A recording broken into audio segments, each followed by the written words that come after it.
В начале октября произошло, пожалуй, одно из самых главных мировых спортивных событий первой половины осени этого года. Я говорю о поединке между двумя самыми известными бойцами UFC – россиянином Хабибом Нурмагомедовым и ирландцем Конором Макгрегором. Этот громкий поединок завершился не менее грандиозным скандалом. Сразу же после победы над ирландцем Хабиб перелез через октагон и напал на спарринг-партнера Макгрегора, спровоцировав массовую драку среди зрителей. В то же самое время несколько партнеров российского бойца, в том числе его менеджер, в клетке напали на Макгрегора.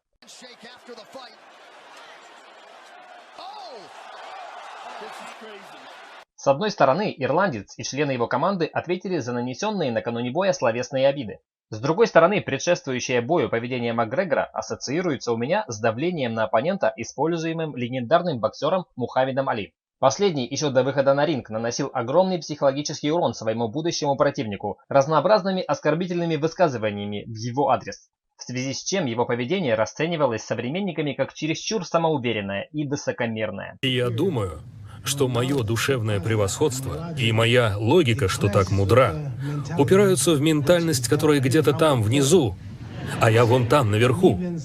Однако позже большинство пришло к выводу, что высокомерие спортсмена было наигранным. Я не исключаю, что у Макгрегора та же тактика. Очень трудно найти в себе столько агрессии против одного человека только потому, что это боксерский поединок. Даже по отношению к Флойду Паттерсону, который оскорблял мою исламскую религию. В то же время поведение российского бойца в этой схватке у меня ассоциируется с действиями Майка Тайсона в поединке с Эвандером Холлифилдом, состоявшимся около 20 лет назад. В том бою Майк откусил часть уха у Холлифилда. К счастью, его потом нашли и пришли на место. Позже, вспоминая этот случай, Тайсон больше всего сожалел не о штрафе в размере $3 миллиона и о временном лишении боксерской лицензии, а о том, что в том бою он потерял самоконтроль. Я просто хочу, чтобы ты знал, что мне приятно, что в этой жизни я с тобой знаком. Хабиб ухо Макгрегору не откусывал, однако он превзошел Тайсона по уровню устрашающего эффекта, произведенному на зрителей. Накрылась твоя страховка!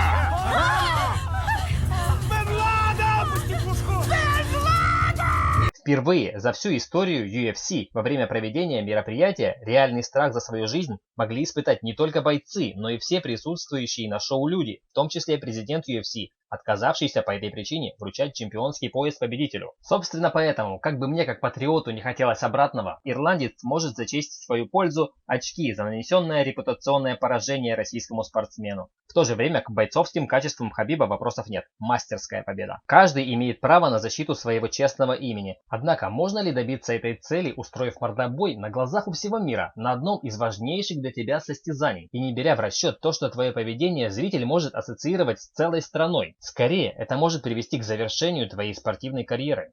Ты уродец, как ты со мной разговариваешь, а? Рэнди! Нахрен я ухожу! Ухожу, чертовой мать! Я сомневаюсь, что Нурмагомедов хотел таким образом ее закончить, поскольку это был бы первый случай, когда сотрудничество с организацией UFC решили одновременно прекратить сразу несколько бойцов. По заявлению ее президента, ни один из нападавших на Макгрегора больше не выступит на промоушене. Даже у боев без правил есть правила, которые запрещено нарушать, в том числе чемпионам.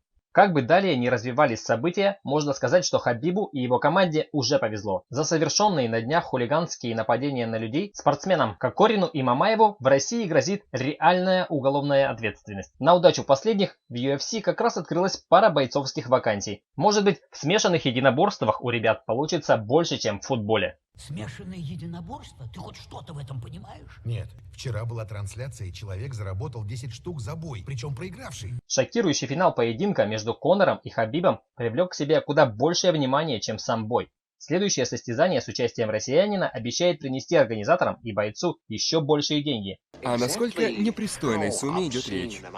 А просто неприличной или оскорбительной? Сумма будет оскорбительной.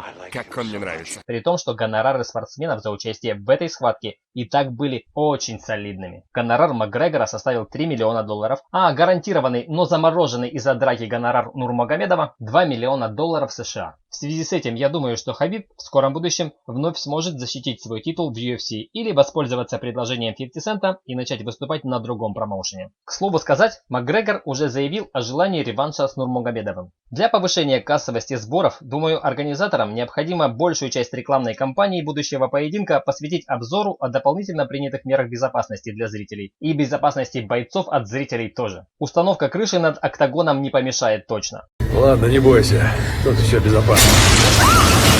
Подписывайтесь на канал «Обо всем с юмором» и будьте в курсе самых интересных спортивных событий и не только, с долей авторского юмора. Спасибо за внимание, пока.